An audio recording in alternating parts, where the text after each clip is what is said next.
তুমি হওয়ার কিংবা তুমি করে পাওয়ার যে অনুভূতি, তা তুমি বুঝলে না বলেই তুমি আমরা হয়ে ওঠা থেকে বঞ্চিত হলাম।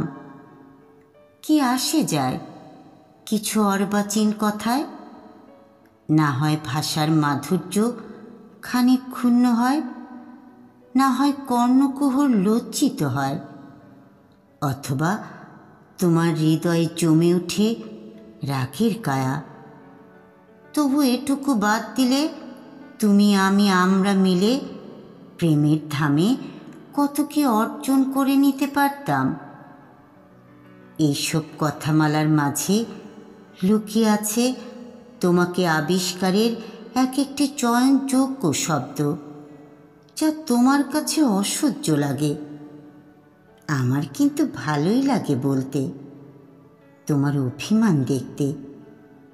ভালো লাগে এইসব কথার অজুহাতে তোমার হঠাৎ ছেড়ে যাওয়ার হুমকি। তখন ভাবি, এই বুঝি সত্যিই হারিয়ে ফেললাম তোমাকে।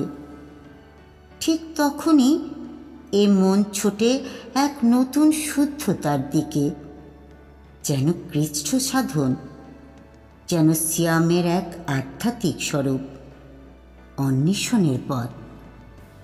ফুল করতে করতে শুদ্ধ হলে সে শুদ্ধতায় বাস করে চিরায়ত লোকবিশ্বাস। আমারও হৃদয় পুনে স্থলপদ্মের কোমলতা। তখন মন হয়ে যায় সজীব ও সবুজ, দীর্ঘায়িত হয় ভালোবাসা।